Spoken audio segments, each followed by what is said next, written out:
Hi, it's me again with Corel Draw Tips and Tricks. In this video, I've done quite a few videos on tag cuts by Engraving Concepts. Mr. Roy Brewer made this macro, and I have it on my Facebook page, Corel Draw File Share, under Files, and also it's under Epilogues, under the File section, and you can just search tag cuts. So I had a couple people had a question about it today. And there's a couple little simple steps. So I'm going to open up Tagcuts, and I'm going to give, so it already knows my size because I clicked on that rectangle. I want a 1/4 inch radius. And then if you set your column, sometimes you're going to get a maximum that you can have. Well, you need to set your availability. So I've got a 40-inch laser. But let's just say my piece of plywood is only 24. And let's say it's 24 inches high and 24 inches deep. Don't worry about how many rows or columns, because it's going to optimize this and create more than two shapes. So let me try this again. I guess because I have this stuff up here. So click on and hit create. Now it made tag cuts that are going to fit inside of a 20. Let's just test this. Let's make our laser bed 24 by 24. And then let's hit this and put P, put it in the center of the page. I don't know if it's going to have any margins, but it really doesn't. So you probably have to make it less than your laser bed size. So let's back up here.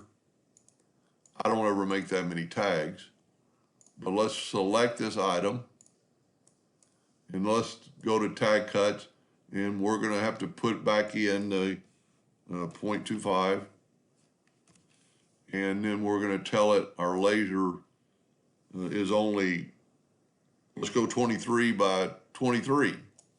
It's going to make as many name tags as it can make inside that shape, and then hit exit.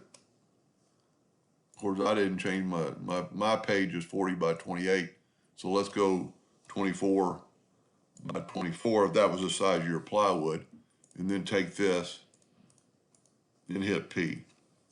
Now you've got a margin around. But the other question somebody had, see the radiuses?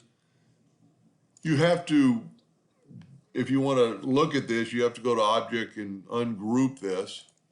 And then this is what's so neat about tag cuts. It's going to cut that line. It's going to cut that line. And then it's going to have to cut these lines individually. But it's only going to cut them one time.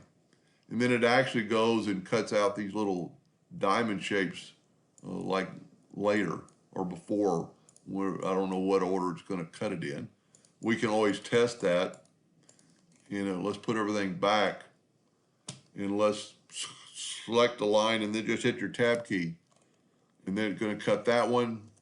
See, it's going to move pretty efficiently across the page. And then it's cutting all those little lines. And then it's going to come back and cut all those little diamonds out. So it is going to save you a tremendous amount of time. So let's just go back to, I had that information up. So if you're not a member of my Facebook page, you can join. And if you're not a member, you can join. I let almost everybody in unless you have way too many Facebook pages that you're associated with. Then I just think you're a scammer and I'm not going to let you in. But it's tag cuts. It's real. I've got several videos on how to put it onto your Corel. It's really easy. And I still thank Mr. Roy Brewer for doing this, because it's amazing how much time it's going to save you. Not only time, but it's going to save you, if you're cutting it out of acrylic or wood, it's going to save you a tremendous amount of time. Anyway, I hope that helped a little bit. Thank you for watching.